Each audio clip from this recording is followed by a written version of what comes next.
20 अक्टूबर 2024 को पाकिस्तान के पार्लियामेंट ने 26वीं आईनी तरमीम की है। इस तरमीम ने अदलिया के पूरे ढांचे को तब्दील करके रख दिया है। 20वीं आईनी तरमीम कौमी असम्बली से भी मंजूर कर ली गई है। Pakistan's parliament has passed the 26th constitutional amendment bill, fundamentally changing the judicial appointment process. 20वीं आईनी तरमीम 2/3 अक्सरियत से मंजूर। 26th amendment is the biggest reversal for judicial independence in 3 decades. इस तरमीम ने कॉन्स्टिट्यूशन के 27 आर्टिकल को चेंज किया है। टोटल 27 पॉइंट पे मुश्तमिल ये तरमीम ज़्यादातर अदलिया की पावर, उनके स्ट्रक्चर और जजेस की तैनाती के ऊपर बात करती है। इसके अंदर बहुत से ऐसे पॉइंट हैं जिनको वन बाय वन हम डिबेट में ला सकते हैं, लेकिन जो सबसे नुमाया पॉइंट हैं जो बेसिकली पाकिस्तान के जुडिशल स्ट्रक्चर को डिस्टर्ब जिन्होंने किया है, चेंज किया है, उनके ऊपर बात करते हैं। सबसे पहले सुप्रीम कोर्ट का सबसे बड़ा जज chief justice of Pakistan, chief justice of Pakistan की तैनाती जो है उसको तब्दील कर दिया गया है।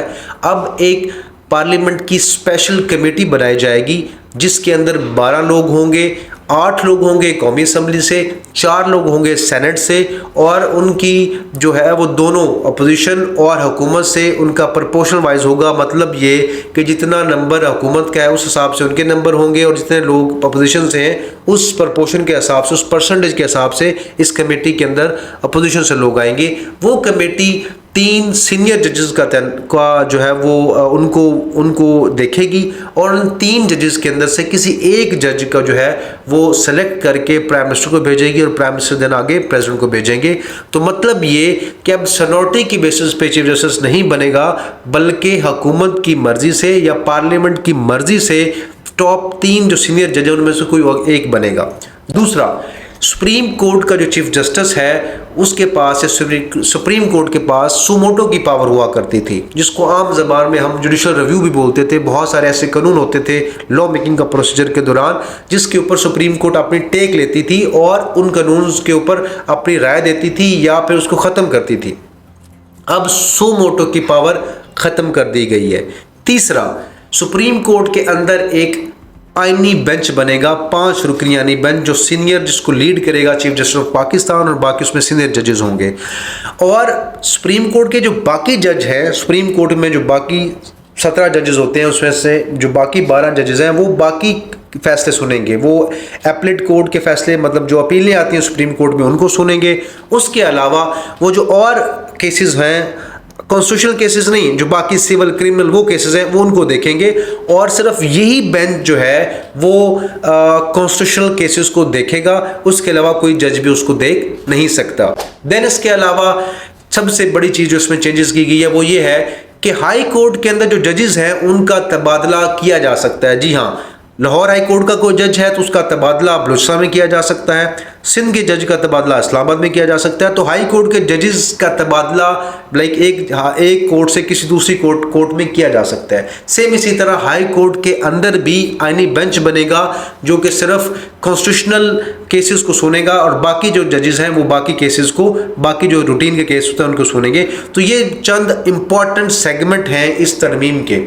अब इस तरमीम का इफेक्ट क्या हुआ है पाकिस्तान के पॉलिटिकल और जुडिशल स्ट्रक्चर के ऊपर, इसने क्या इम्पैक्ट किया है और इसका क्या दूरदर्श नतायज हमें देखने को मिलेंगे। सबसे पहला जो चीज़ है वो ये है कि पाकिस्तान में सेपरेशन ऑफ पावर है।